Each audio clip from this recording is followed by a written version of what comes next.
England, India మధ్య 5 టెస్టుల series అనేది జరుగుతుంది. ఇప్పటివరకు 4 టెస్టులు అనేది కంప్లీట్ అయినాయి. 4 టెస్టుల్లో ఇంగ్లాండ్ 2 గెలిచింది. ఇండియా 1 గెలిచింది. ఒక టెస్టు డ్రాగా ముగిసింది. ఇప్పుడు 5 టెస్ట్ అయితే జరగబోతుంది. ఈ టెస్ట్ సీరీస్‌లో ఇంగ్లాండ్ ఇంకా 324 పరుగులు చేస్తే ఈ మ్యాచ్‌లో అయితే గెలుస్తుంది. ఈ మ్యాచ్ గనుక ఇంగ్లాండ్ గెలిస్తే సిరీస్ 3-1తో సొంతం చేసుకుంది. ఈ మ్యాచ్‌లో ఇండియా గెలిస్తే 2-2తో సమం చేస్తుంది. ఈ టెస్ట్ సీరీస్‌లో ఇంగ్లాండ్ టాస్ గెలిచి ముందుగా బౌలింగ్ అయితే తీసుకుంది. ఇండియా ఫస్ట్ ఇన్నింగ్స్ 224 పరుగులకి ఆలౌట్ అయ్యారు. ఇండియా బ్యాటింగ్‌లో కరుణ్ నాయర్ 57 పరుగులు చేశాడు. సాయి సుదర్శన్ 35 పరుగులైతే చేశాడు. అనంతరం బ్యాటింగ్ చేసిన ఇంగ్లాండ్ ఫస్ట్ ఇన్నింగ్స్ 247 పరుగులకి ఆలౌట్ అయ్యారు.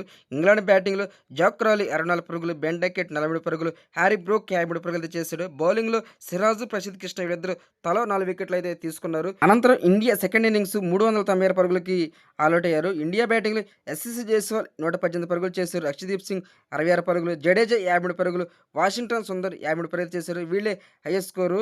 ఇంగ్లాండ్ బౌలింగ్‌లో మరి టాగ్ 5 వికెట్లు అయితే తీసుకున్నాడు. మరి అనంతరం మరి ఇంగ్లాండ్ సెకండ్ ఇన్నింగ్స్ 50 పరుగులకి 1 వికెట్ నష్టపోయారు. ఇండియా ఈ మ్యాచ్‌లో గెలవాలంటే 9 వికెట్లు అయితే తీసుకోవాలి. చూడాలి మరి ఈ టెస్ట్ మ్యాచ్‌లో ఇండియా గెలుస్తుందో లేదో. గెలిస్తే గనక ఈ టెస్ట్ సీరీస్ అనేది సమం అవుతుంది. లేకపోతే ఇంగ్లాండ్ 3-1 తోటి ఈ టెస్ట్ సీరీస్ అనేది గెలుస్తుంది. Please friends subscribe, please support me. Thank you.